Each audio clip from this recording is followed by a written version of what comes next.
les amis, nous allons aujourd'hui parler du film Dernière nuit à Milan, réalisé par Andrea Di Stefano et avec dans les rôles principaux Pier Francesco Lavino, Linda Cardini et Antonio Gerardi. Alors, je vous fais un petit pitch en essayant de ne pas vous dévoiler grand chose. L'inspecteur Franco Amore de Milan est sur le point de partir en retraite, mais il va vivre la nuit la plus cauchemardesque, effroyable de son existence, donc une nuit qui va remettre en cause toutes ses valeurs. Voilà, on va dire à peu près ça. Comme d'habitude, on va parler de Andrea Di Stefano, ce réalisateur que je ne connaissais pas trop, et en même temps je me rends compte que j'ai vu tous ses films. À la base, c'est un comédien, plutôt dans les seconds rôles, et qui, ces dernières années, effectivement, a pas mal travaillé en dehors de son pays, notamment dans les films français, surtout dans les productions américaines, où il jouait généralement voilà, l'équivalent du Latin Lover des années 50. Voilà, donc globalement, pas une carrière très intéressante en tant qu'acteur. Et en 2014, donc, il écrit et réalise Paradise Lost, voilà, avec Benicio del Toro, une variation sur Pablo Escobar plutôt très intéressante. Il a ensuite réalisé en 2019 The Informer avec Joel Kinnaman, j'ai du mal avec son nom. Voilà, très bon aussi, disponible sur Prime Video si jamais vous voulez vérifier par vous-même. Et donc voilà, Dernière nuit à Milan et son dernier bébé. Il le tenait d'ailleurs, ça fait des années qu'il tenait à réaliser un film sur le sol italien. C'est chose faite et, sans trop vous en dire, c'est plutôt réussi. Alors ça commence très fort, voilà, avec un générique magnifique. Alors comme on en a vu certainement beaucoup, il s'agit d'un plan aérien de la ville de Milan, voilà, on traverse pratiquement toute la ville de Milan. Alors est-ce que c'était parce que j'étais dans une salle Onyx, donc avec un écran LED, donc pas une projection, mais voilà, il y avait une définition et un piqué d'image absolument magnifique. Et donc voilà, ce plan nocturne, probablement filmé par drone, qui traverse tout Milan et qui finit par atterrir devant les fenêtres de l'appartement du héros, j'ai trouvé ça assez hypnotique. Le tout effectivement avec des musiques un petit peu étranges à base de chuchotements qui fait penser à évidemment Ennio Morricone, et puis un joli lettrage rouge qui m'a fait penser effectivement au fameux Poliziesco des années 70, en tout cas pour l'entame, voilà. Et là je me suis dit, là on a affaire à du cinéma, et je pense que je vais prendre mon pied, et je vous confirme, effectivement le film est très réussi. Voilà. Très réussi parce que ça fait partie de ces films qui suspendent le temps, voilà.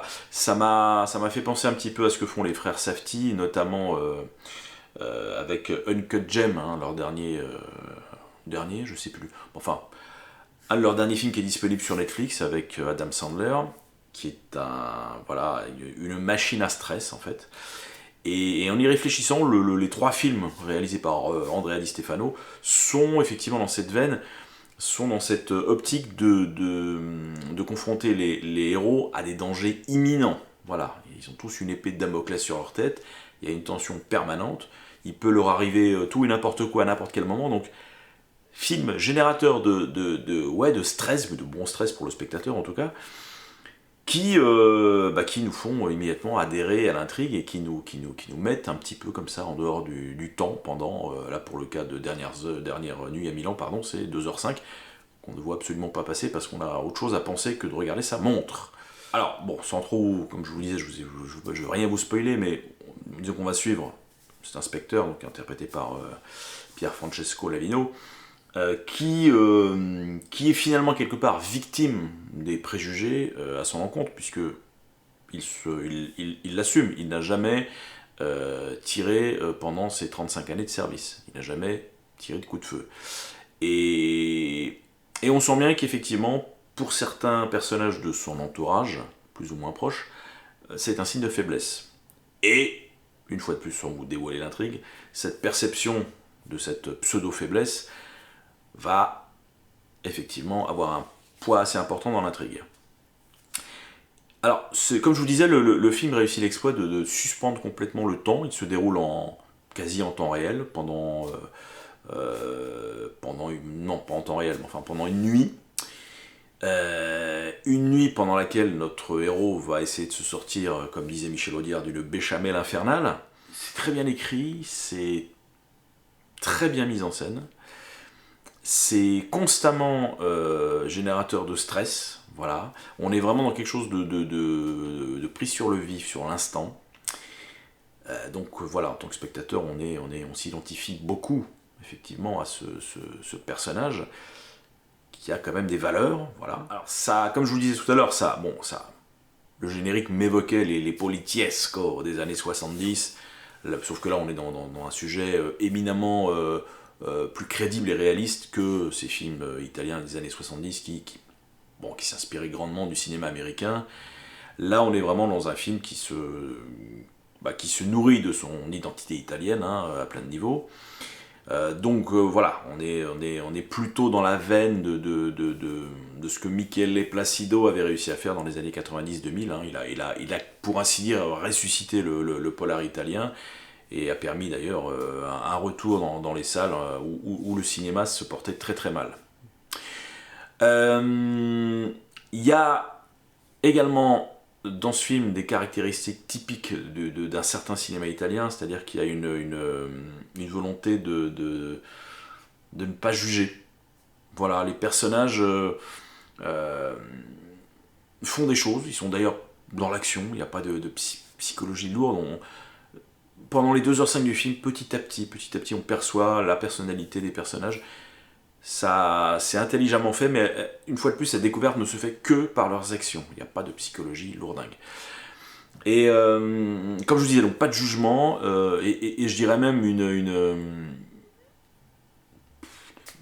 je veux dire, comment juger de toute manière des flics qui émargent à 1 800 € par mois, qui risquent leur vie, hein, c'est un peu ce que nous raconte le film, qui vont, pour certains, effectivement, avoir une activité annexe, par exemple, de convoyage. Donc voilà, on peut pas... voilà, en tant que spectateur, on s'identifie beaucoup, voilà, à ces personnages. Et l'intelligence de l'écriture du film, c'est qu'on passe constamment son temps à se poser des questions soi-même. Moi, voilà, j'ai passé mon temps à me dire, mais moi, j'aurais fait quoi ? Tiens, qu'est-ce que j'aurais fait moi ? Bizarrement, le film nous renvoie à nous-mêmes sans pour autant être une démonstration didactique. C'est ce qui est intéressant et c'est ce qui permet au film effectivement d'avoir un rythme de croisière par sa tension permanente, un rythme effréné, quoi. Voilà, on est côte à côte avec le héros et on vit effectivement ces problématiques. Écoutez, voilà, je le répète, c'est très bien, c'est très bon, ça fait plaisir de voir un bon polar italien. Les acteurs, écoutez, Pier Francesco Lavino, c'est un peu... bon, ça ne va plus tellement se dire aujourd'hui, j'allais dire c'est le Depardieu italien. Bon, on va trouver autre chose. Mais oui, c'est l'acteur numéro 1 là-bas en ce moment. Donc à ses côtés, il y a plutôt des gens que je ne connais pas, hein, puisque je suis un peu à l'écart du cinéma italien depuis quelques temps. Il y a Linda Cardini qui interprète sa compagne, qui prime abord nous paraît un peu nunuche et stupide et qui va finalement se révéler être quelqu'un d'assez fort. Il y a Antonio, je ne le connaissais pas non plus, Antonio Gerardi qui interprète un avocat un peu véreux et avec talent. Voilà, rien à dire, il y a zéro défaut, clairement, que ce soit sur le fond ou sur la forme. Voilà, je vais pas vous en faire les caisses. Courez-y, c'est peut-être un des meilleurs films du moment. C'est un excellent polar, c'est très très très bien réalisé, et clairement Andrea Di Stefano est en train de, mine de rien, de construire une œuvre. Hein. Il a écrit 2 de ces 3 films, et tous entretiennent effectivement cette notion on est dans du thriller, donc tous entretiennent cette notion effectivement de danger imminent, de tension permanente. Et écoutez, j'ai envie de dire vivement le prochain.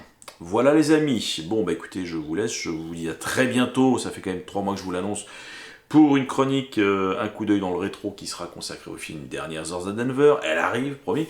Et puis d'ici là, allez en salle ou regardez les films, hein, si vous ne pouvez pas. Voilà les amis, ciao.